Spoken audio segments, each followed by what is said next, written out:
Good evening. You're listening to the Xtreme Movie Show. I'm your host, Rob, broadcasting to you from 221B Baker Street, just west of Orlando, Florida, in the Pinellas Palace. In the Xtreme Studio, I have with me the young 20-something from Central Florida as well, Professor Pixel. Tonight, we're continuing our Xtreme TV review of The Adventures of Sherlock Holmes, starring Jeremy Brett from 1984. We are on episode 8, The Copper Beeches. And Pixel, as a young man, it's one of the things that we talk about with different generations. Me as the 80s guy, I watched all these shows as they were live back in the 80s and going to the 90s with Jeremy Brett. And I really, really liked them. Watched them again a few years later, have the DVDs. I haven't seen them in 30 years, almost a generation. Going back and rewatching these, I am instantly fixed with just how great the music is, capturing you in the Victorian age. Now, we've got an episode called The Copper Beeches, which reminds me of a few setups before. Initial thoughts for me: man, this is a fucked up family. The lady's quite stunning in here. Bit of a dead ending for me, and I'll explain that as we get to it. But leading up to it, it reminded me a lot of not the Solitary Cyclist necessarily so much, but maybe little elements of that or some episodes we've seen. What's your take on this? No, I agree. I do love the setup. I love the Copper Beeches estate. And everything, the ending does fall a little flat. It's a strong start. Absolutely. Agree with you totally. That's right. You have Sherlock smoking his pipe and then complaining. Before all that, though, what do you have? What do you see? Oh, you mean... Much like the blue carbuncle from last week's episode, remember how the first thing you noticed was the blue carbuncle? You saw through the blue carbuncle itself and the history of it with the lives, good and bad things happening as it moved around in its own lifespan. You have something similar here, don't we? Here we have a gentleman who is trying to go ahead and climb this iron fence into the Copper Beeches estate, as we'll come to know it, and trying to work his way inside, but there's a mastiff on the property, and ultimately it chases him away. But it's clear that the family inside has been expecting him almost. So this has happened a few times. This is pretty much all we get before we get the story from Violet. Violet Hunter sends a letter to Sherlock, who, like I said, he's in dismay over the fact that he's getting something to ask, hey, should I do this? From Violet. But he goes ahead and listens to her anyway. And she explains that she's been trying to get a job as governess for some time now. And she would like to know his thoughts on it, as she has no family, no relatives to reach out to for advice. And she explains. She went into the office, and I love the way that she's telling the story, because, this is a Mrs. Stopes who sits in her office and looks over files all day. And you get called in and hope to be put to work. She gets her turn. She comes inside. There's an older English gentleman standing in the corner. They had just dismissed another governess, and he didn't seem interested. But as soon as he turned his head to see Violet, he was infatuated, you could say. Definitely smitten. Yeah, there's a lot going on here after you know what happens in the episode, the way they set this up. And I want to point out for our listeners to this that depending on how you look at this could be considered the second season, and because this is the first, I think, episode that would have shown in the spring. So some people might think, this is season 2, episode 1. And the reason why I'm bringing that up too is not just the numbering system, but I know when we talked about the blue carbuncle last week that I'd made a comment about class society and how some of these things are sticking out, and how towards the ending of that episode, while it's as a holiday special, seemed kind of like it had a happy ending, the scene that they put in before there was Sherlock getting kind of pissy. Here he's kind of pissy at Watson because he's like, hey, you bastard, you're writing all these things down and you're kind of ad-libbing them all. You're not giving serious consideration to the thing itself that is supposed to be important, which is the analysis of it. And Watson's taking the humanistic approach of basically saying, no, fuck you, you're wrong. And it's interesting because he kind of carries on a little bit. So I don't know if this was a decision at the time to say, hey, let's make sure we focus on the character of Sherlock being slowly unraveled before your eyes by ending the Christmas season with a little bit of pissiness and starting off with this way, because Watson's not having any of it. He's like, no, basically you're wrong. And I love how Watson, as little as he's been given so far, he's able to kind of hold his own. And you do see Sherlock kind of basically like, hey, I understand it. So he's just pissed at him, but he's not like it's your fault, you're a screwbag kind of thing. So this dynamic shows a healthy kind of relationship between them, because Sherlock's really hard to get a hold of, and he just basically is letting you, the audience, know that, hey, we're getting all these stupid cases where people just want free fucking advice rather than something cool. Oh, here's an example. This hot woman that comes in and wants to know what I think of her getting a job. He could give two fucks, right? Until something happens. And so it's good because we get the setup that we're used to. But to your point, when we see this older guy, if you're a governess, you're basically like a babysitter in a way, except you live in, and you're not just a babysitter watching somebody while you go out to a movie, like in today's terms. You're educating somebody. You're living on the premises. You're making decisions. It was considered a very high-end type of job. And this lady's quite stunning. Just absolutely very classically beautiful. Just the whole thing about it is her hair is supposed to be quite remarkable, and it is, because it's this brownish reddish type, a copperish kind of color, if you will. She's just perfect for the role. The way she sits. You mentioned something that's very key here. We've seen this in many episodes.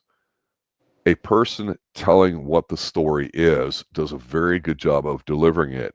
She does a great job, and I'm trying to go, wow, here's a young woman, maybe early 20s, let's say 20 years old, looking for professional thing.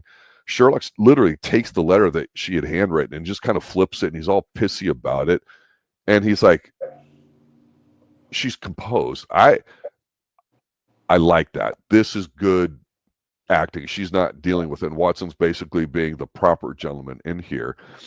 But we get a little bit of the history of this guy, kind of sort of about what's going on, and they zoom in on her face as she's talking, and you see her beautiful hair, and her hat game is on point. Holy crap. I love some of the outfits in the blue carbuncle. At night, they're walking around. He's got the collar flipped up here. You got this beautiful ascot that the doctor's wearing. This is great. But Miss Stoper, the lady that's basically her employment agency, this is kind of cool. I mentioned before, like I say, society pieces.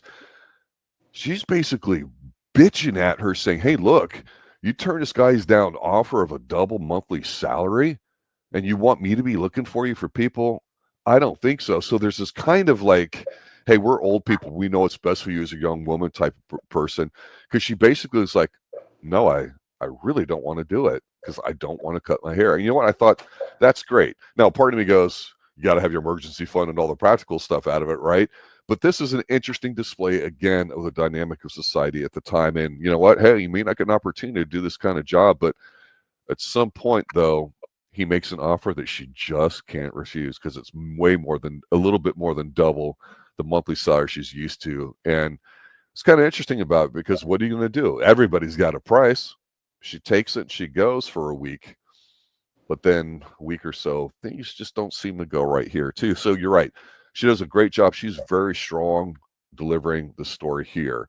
And it's only until she starts unraveling some stuff that it gets a little creepy. And her brushing her hair, looking all sad, realizing, hey, I have to cut it if I'm going to accept this job. I don't know why this was a little scary. It's scary because everyone's looking at her like a piece of meat, and you just don't know what the fuck is going on in the house. That's why I love this setup. Yep. And she's pretty much decided, even though she had to go ahead and decline it because first, go ahead, cut your hair. And honestly, I thought they were going to have her cut it even shorter. Right, I did too, right? But it's not even that bad. It's like just above shoulder length. It's a cute haircut, kind of. And she is stunning. She has this little smirk that's like constantly on her mouth, and it's incredible. It's a very charming young woman. And she's already decided, yeah, I'm taking this job. But she wanted to hear his thoughts on it, and he said, well, you've decided, so if you should need anything more. This is good TV where after we see her with her haircut, She takes a really huge long piece of lock that takes, you know, two of her hands to put in. She's basically like almost like gives it a kiss and like sets it down on top of some linen or whatever. Like, okay, I'll just put this in here and now we're off to it. So yeah, she goes to this estate, the Copper Beeches. This guy's a fucking creep, man. He's so good at being just a weird bastard. Yes, welcome to the property. You're diminishing how creepy it is because it really is sinister because the ginger kid waiting for her with a dead bird in his hand. You're like, what the fuck is going on? But you see, he also, like, he is very, very creepy. And she's trying not to be creeped out by Jeffro. But think about the wife, too. The wife is this little thing that you think would be blown into the wind. She looks sickly and pale and, oh, sorry, I was detained. But they have their flight of fancy, so the gentleman calls it. They want her to wear this electric blue dress in the mornings, usually after breakfast. And they have her go ahead, sit down, and he tells her a story for about an hour. And this happens multiple days. Same stories, but she's still laughing along. She's being entertained because that's what he's trying to do. But it's weird. It's very weird. You sit here, don't turn around, wear this dress at this time. Let me tell you a story. Yeah. And eventually she's like, okay, what the hell's going on? Especially after she opens one of the drawers in her room and she finds another lock of hair. That was actually, honestly, that was kind of terrifying.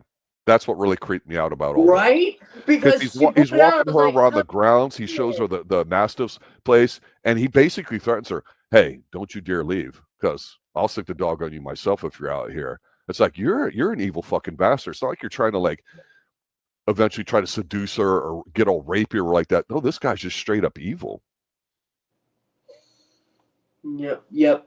Because she tries to go up into the tower one day when the doors left unlocked by one of the staff, and she goes up this really creepy room with a bunch of like horns and stuff.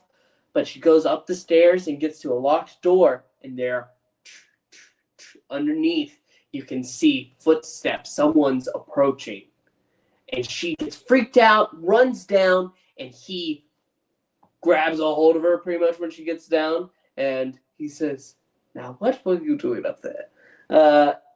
And whatever story isn't good enough. You ever cross that threshold again, and I will feed you to the mastiff.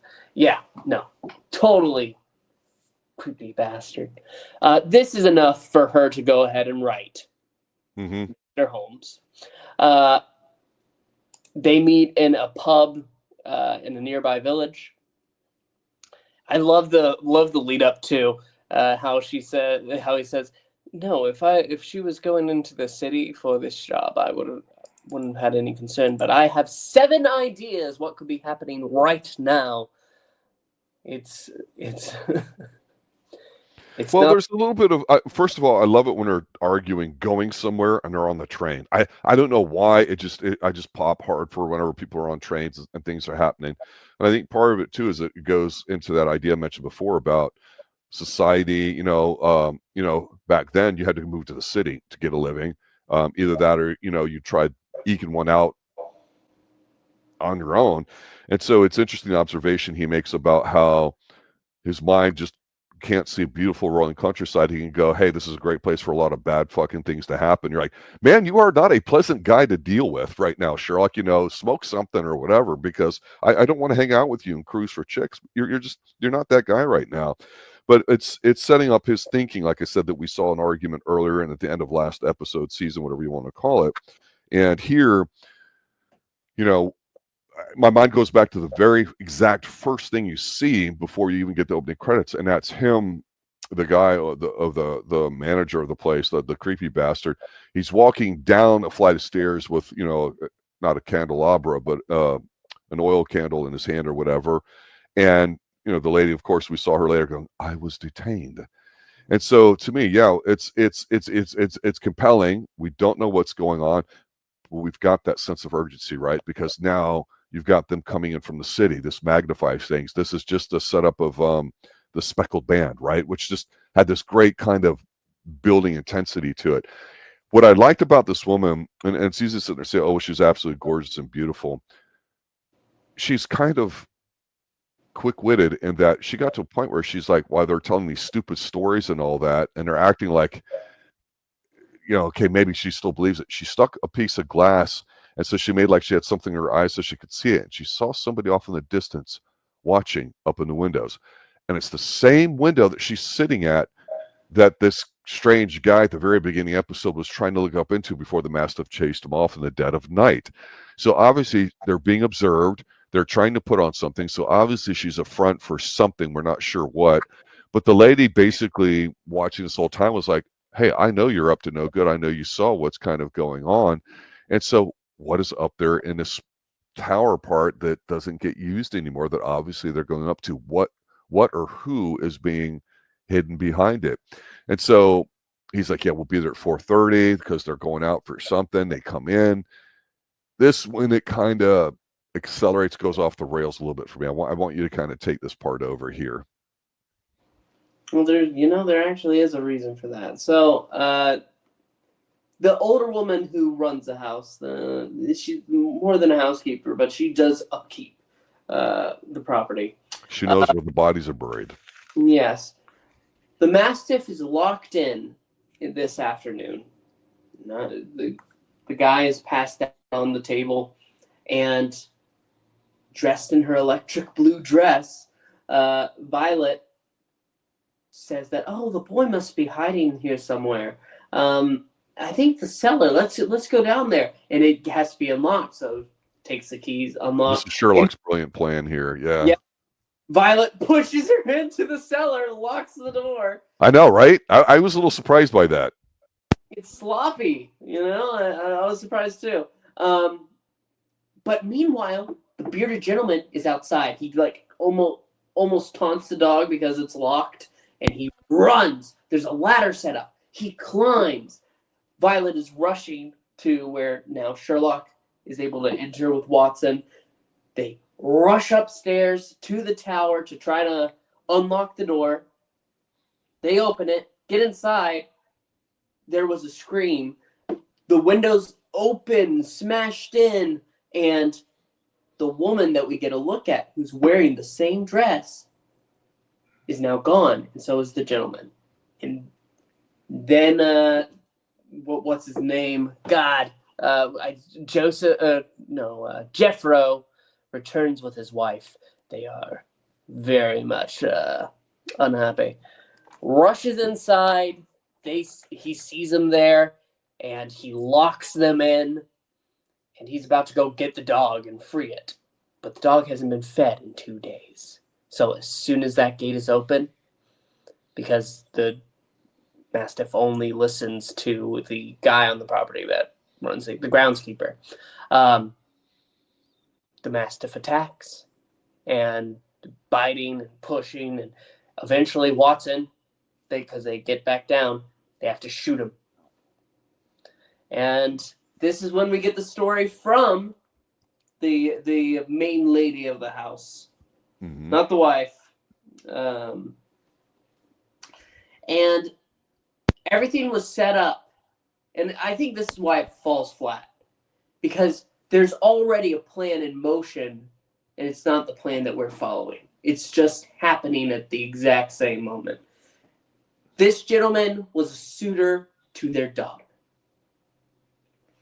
They hired Violet because of her hair color, pretty much, and she is of the right shape, to dress her as the daughter, set him down, and try to dissuade the guy from being there, so that way he could see him. Meanwhile, up in the tower, their daughter's been locked away. She got sick. She was supposed to get married, but the sickness allowed them to just sneak her on up there, lock her in, because if she marries, the father doesn't inherit anything from his first wife. Mm-hmm. Didn't we just have a plot that was along the same lines as 2 episodes ago? A couple episodes ago, yeah, having to deal with money, wanting to get out of it. And so, you know what, that's fine. It doesn't have to be the be-all and end-all. I know. It's But just... do you know what annuity is, sir? Because that's the financial instrument at stake here. I like how they talked about salaries and all that too, like the £4, £10, 20, whatever it was, 120 a year into the 3 figures. Of course, that would be pounds sterling, I think. An annuity is where you hand somebody a chunk of money and they promise to pay you a certain amount. Supposedly they keep it fixed, so it's like a pass-through. You keep a cut of it yourself.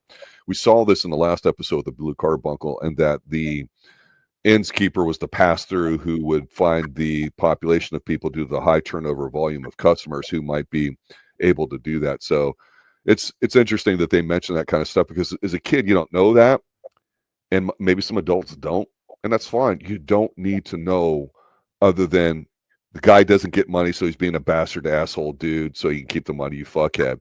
It's more about the setup of the story and all that too. But you're right, it felt a little flat to me. I don't know if I wanted a little bit more. I didn't like the gunplay in it. I guess that's supposed to make it serious or whatever like that, because it's the first time we actually see Watson using it. He fires it twice, right, for the dog, and then to get out of the door when they're locked up in the turret. So it's okay, I guess. I mean, but I don't know why he just let me feel flat. I don't know. It's just maybe because the Speckled Band was so fucking good. I go, oh, this is a little too close to that, perhaps, or something. The type of story that it was. I love the train stuff. I think this woman's tremendous. I don't know. I don't know. I really think it's just so much is happening here right at the end that it's just too much. Yeah, I think that's what it is, because when you have 2 plans in motion and we're only following one, and you basically get Mrs. Toller, who helps run the property. When you get her story explaining the daughter and everything, we were already helping her out, so this was all unnecessary. And it doesn't sit right. It's still very entertaining, and you do get a little bit from Watson at the end as he's writing the finish, saying that, he did recover, but now he lives on the property as a shell of his former self with his wife. His only reason for going on. And their daughter did marry her suitor, and yeah, but who cares? Well, that ends well. Yeah. And yeah, it's a decent episode. It's the woman's quite stunning. That's kind of what I remember. The guy was sufficiently creepy in a bad way, as well as the whole family. Maybe that's why it fell flat to me, because I thought it was such a great setup that it was just a meekly kind of thing about money. I don't know. No, I mean, there doesn't need to be some mysterious secret in there. I don't know. It's just, yeah, it just fell flat to me. I feel maybe it was the execution. It's hard to say. I mean, the dog attack was really not that scary or terrifying, but it doesn't have to be. And again, as a kid, you could watch it. You get the point. You see the gun thing. You don't really have to see the gun. I don't want to see a dog get shot. Yeah, he shot the door open. I get it. I don't know. Something about it maybe that just, I don't know. Maybe it just felt a little rushed there. I guess it's hard to say. It's just I can't put my finger on it. But I'm like you at the ending. I just go, but it's fine. I mean, leading up to it's great. But like we said about James Bond films, it's a lot of the stuff, the setup, the hook, the intro, the traveling around, all kinds of stuff. Usually the third act is the worst one for me personally, because I don't really care, and we know what's going to happen. The good guy's going to win. So here again, I don't mind it, but there's nothing here where we go, oh, this is the episode that might have had something meta that could have been slipped in here that would have been known for it, that we'd come back and reference this episode later. I don't know that that's the case. Certainly doesn't seem to be that way. And I say that just by reading it, he will have some intellectual challenges as the seasons go on here in the stories. So we're early on here in the Adventures of Sherlock Holmes, Jeremy Brett. Like I say, this appears to be the first episode of the second season, or the 8th episode of the first season, depending on how you look at it here. Solid episode. You know what? You could do worse and have a shitty episode. You don't have to hit a home run every single time. So I'm not going to fault it for that. But it's definitely not the best episode. Probably not the worst. Any other final thoughts? Yeah, no, I'm very much of the same opinion. I was very entertained through most of it, though, which it's a lot more than I can say sometimes about television. So, yeah, no, I still like the episode a lot. Just wish they could have stuck the landing a little bit better.